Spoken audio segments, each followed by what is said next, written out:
It was supposed to be just another night of sharp jokes and easy laughs. Bill Maher was in his element, sharp, sarcastic, ready to entertain. But when Jonathan Roumie stepped onto that stage carrying a Bible, a silence that didn't waver filled the air, shifting what started as mockery into something no one expected. And what Jonathan said next left even Bill Maher speechless. Oh, and before we continue, tell us, what is the one thing you love most about Jonathan Roumie? Leave it in the comments so we know. They thought it would be just another episode on the same stage, same rhythm, same smiles and applause. Bill Maher was in his high zone, priest of skepticism, delivering jokes sharper than the scriptures. The audience came for what they always came for: irreverence, intellect, and mockery dressed as intelligence. But that night something changed. The joke didn't belong to Bill. It began the moment Jonathan Roumie entered the studio. No entourage, no big sunglasses, just him, calm and steady, wearing a simple black suit. No shine, no armor in hand, a worn leather-bound book, a Bible. Not hidden, not flaunted, just there.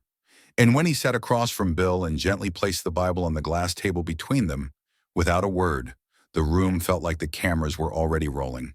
The audience, warm from pre-show laughter, leaned toward Bill, who raised an eyebrow then smiled. "Come on, man, a Bible? What is this? Sunday School Live?" The laughter broke out, sharp and easy. The crowd was with him. But Jonathan did not laugh. He didn't hesitate, just looked at the book for a second, then met Bill's eyes. "It's just a book," he said calmly, like a whisper amid a storm. Bill laughed. "Sure it is. Turns out it's the best-selling fiction of all time." Another burst of laughter. Jonathan's fingers brushed the book's cover, not defensively, but gently, almost reverently. "Strange," he said quietly, "how a book can scare people more than any idea inside it." Bill leaned forward, never a man to back down. "Scared? No, it doesn't scare me, my friend. It's just outdated. You're a modern guy, Jonathan. You've played with time travelers and tech Christians. I expected something a bit more zen." The crowd laughed again, but there was a pause, this time a hesitation. Jonathan didn't engage, just looked at Bill. "Hollywood gave me stories," he said, "but my faith came from somewhere else." The room fell silent, lightly like the air leaning in. Bill raised his glass, the ice clinking nervously inside, then asked, "What are you, a religious man, doing on a press tour for Jesus?" Jonathan smiled, not to mock, not even to soften, just to acknowledge the absurdity. "I'm not here to convert anyone," he said. "I just brought something that reminds me who I was before all this, and who I don't want to forget to be." Bill blinked. The audience grew unusually quiet.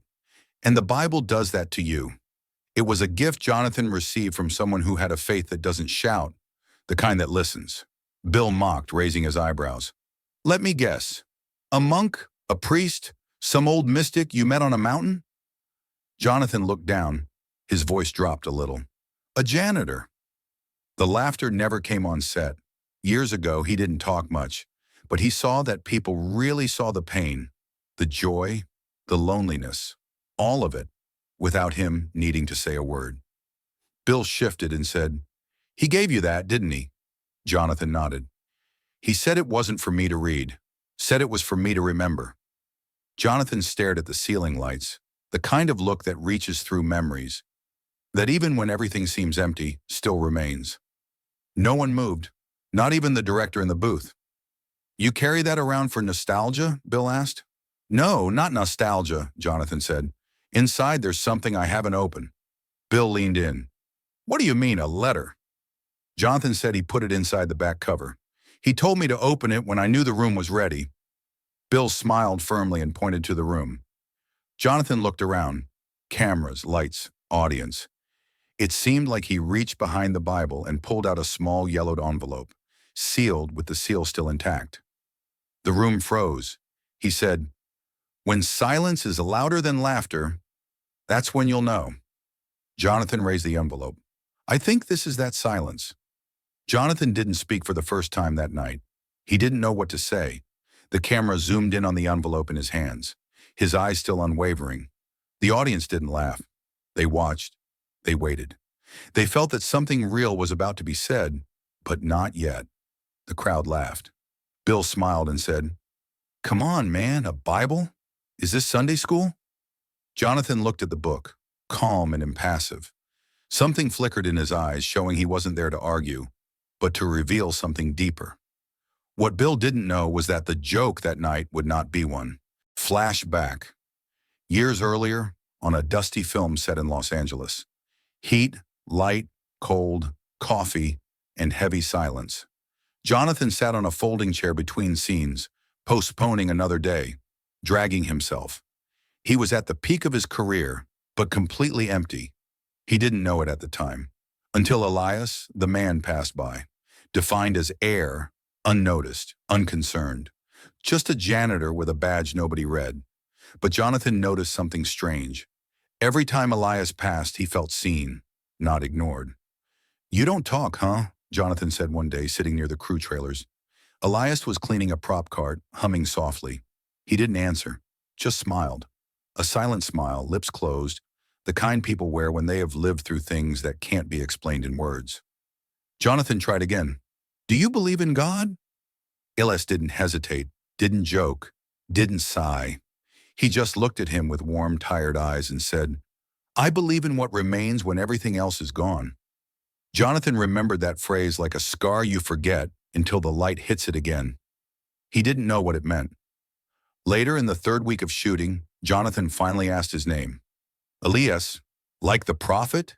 he said half-jokingly. Elias shrugged. "I'm not the only one with a destiny." "You clean trash for a living," Jonathan said. "But that doesn't mean you're not doing something sacred." It was the first time Elias smiled with his eyes. "Everyone carries something sacred," he said. "Some just forget where they put it." That night, Jonathan couldn't sleep. He didn't know why. On his last day of filming, Elias handed him an old worn leather Bible. Inside the back cover, there was an envelope. "Open when the silence is greater than the noise, and when the room is finally ready," Elias said, then walked away. Jonathan never saw him again. Back to the current studio, Bill was leaning forward, not mocking, not amused, just listening. The audience was silent. A woman discreetly wiped a tear. Nobody noticed except Jonathan. He raised the aged and creased envelope. "I never opened it," he said. "Not when I lost my daughter, nor when I buried my mother. I waited for the right moment for the room to feel it." He paused, turned the envelope firmly in his hands. With a calm voice, he didn't preach. He didn't want religion. He wanted me to remember something I never knew how to say out loud. Jonathan carefully slid out the letter, as if it could crumble in his hands. Bill didn't interrupt. For the first time, the man who made a living turning silence into jokes fell silent. Jonathan unfolded the handwritten page. Tears of faded ink formed small corners in his eyes. Not enough to fall, just enough to shine. He looked at the letter, read silently, then exhaled. "Want me to read it?" he asked. No one answered because the answer was yes. He began reading to the man who forgot to look at himself in the mirror. Bill blinked, taken by how the letter started catching him off guard. Jonathan continued. "There was a boy once. Funny, sharp, tall. He could make anyone laugh, even in a hospital room, even while his mother was fading in the bed next to him." The audience remained completely still. Bill's posture changed, as if shrinking. Jonathan read, "He learned early that humor was a weapon, a shield, a mask. People loved him for it, but no one saw him cry in the bathroom afterward." Bill clenched his jaw. He had made a lifetime of jokes and forgotten how to speak without them. Jonathan paused, looked at Bill. Something in the air was cracked, but not broken. "I just exposed this letter. It's not addressed to me, but somehow I always knew it wasn't just for me." He put the paper on the table. The studio became heavy like a church. No one moved. No one spoke, except Bill, almost whispering with a hoarse voice. "Who wrote this?" Jonathan looked at him gently, without blinking. Someone who saw what we try so hard to hide behind jokes. Bill didn't look away. The open letter on the table had no signature, no name, just truths written with too much accuracy to be a coincidence. Jonathan leaned back in his chair. He didn't speak. He didn't need to. Silence took over. Bill was still leaning forward, his hands slowly tightening, fingers interlacing, slightly twisted. The half-smile he always wore disappeared. The audience watched him now, not Jonathan. Something in the air had changed. The direction wasn't about the Bible, nor about faith, but about recognition. Bill cleared his throat, his voice coming out smaller than before. "It's a coincidence," he murmured. "It's just a generic, isn't it?" Jonathan didn't argue, didn't try to reassure him. He let the silence breathe. "You know," Bill continued, forcing a laugh, "I grew up Catholic, altar boy, lived with nuns. Everything. But it didn't take long for a story I had told dozens of times to catch in my throat. I always laughed, but not this time. He wasn't performing. He was protecting himself with it." Jonathan nodded, still quiet, still listening. She was sick. Bill said, looking at Jonathan now, past the audience and the cameras, "My mother? I was 13 years old. She didn't tell anyone how bad she was. Not even my father. There were no laughs, just the buzzing of the studio lights, occasional breathing, the slight creak of the camera arm. Slowly, Bill started making jokes about the hospital. He kept going, made the nurses laugh, made everyone laugh, until he stopped, pressed his lips, and no one dared to fill the silence. Jonathan didn't interrupt. "I never told anyone this." Bill finally spoke, almost like a confession. "Not on air, not to friends. I buried it under everything else." Jonathan nodded. "That letter wasn't about you," Bill said. "It was about me." But even saying that, he couldn't believe it out loud. "And I don't believe in fate, or signs, or coincidences." He looked up. "But I believe the letter was written by someone who knew me better than I let anyone know me."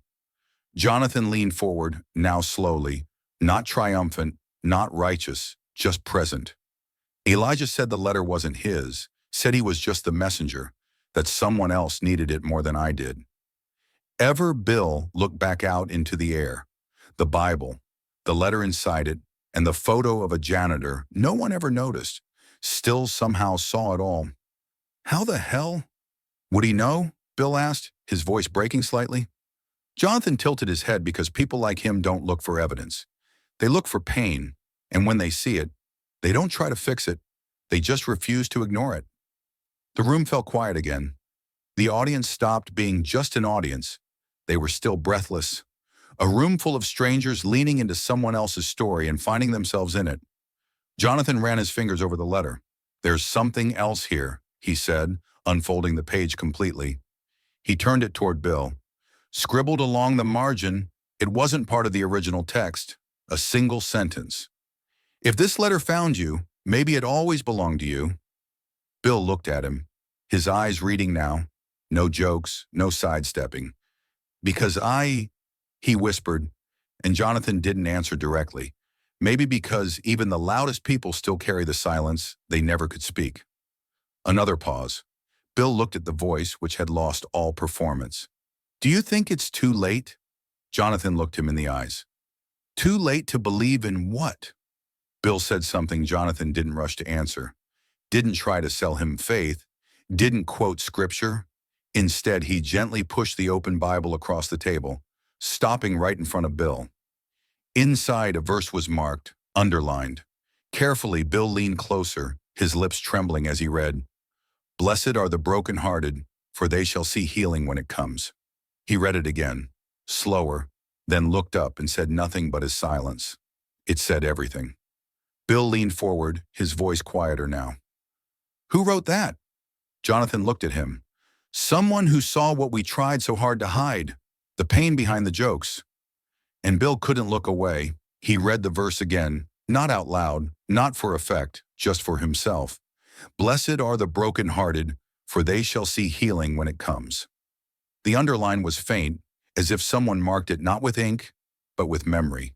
Bill stared for a long time. No joke came, no deflection, just silence. Jonathan didn't speak. He waited, not for drama, but for honesty. That was all. Bill finally said, his voice raw now, stripped. "It's polishing my mother the way she held herself when she knew she wouldn't make it." The studio was silent. Not the kind of silence that waits for applause, but the kind that holds space. Jonathan nodded gently. I used to make her laugh, Bill continued. Every bad day, worse jokes, imitations. I thought, if she laughed, maybe she wouldn't let go. He swallowed hard. She let go anyway. He looked into Jonathan's eyes, suddenly young, not with innocence, but with pain. And I never let myself cry that part. That didn't shock the audience, it crushed them, because somehow they all understood. Jonathan leaned forward. Sometimes faith isn't about having answers, he paused. It's about having a place to bring your silence. The hand rested on the edge of the Bible, not gripping, not rejecting, just resting there. I always thought faith was weakness, and he said, a way to avoid reality, a kind of weak thinking. Jonathan shook his head.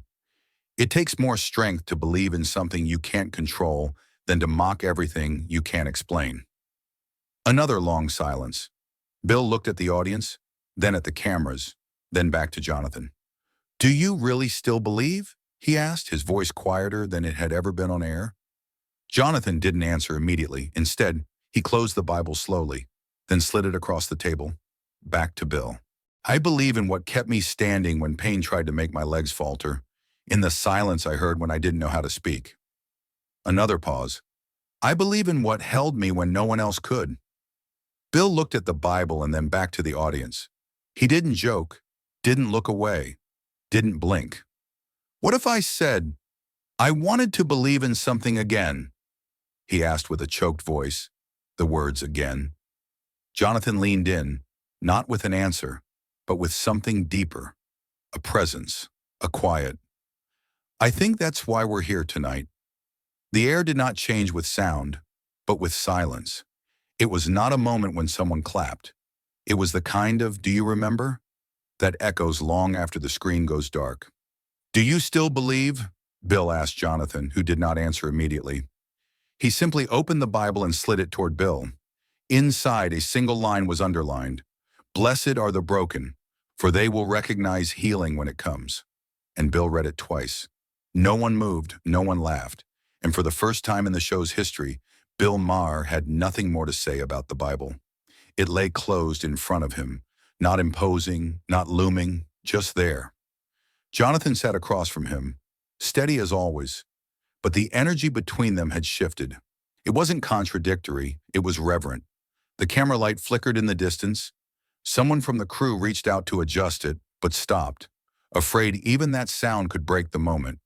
Thousands of people watched in the studio, millions watched from home, no one breathing. You know what's strange? Bill finally said, his voice rough. This feels safe. Jonathan nodded. Pain makes everything feel like unsafe silence, even itself. Bill's hands now gave up, not defensively, not tensely. They seemed tired. He seemed tired. The weariness that comes after decades pretending pain is part of your brand.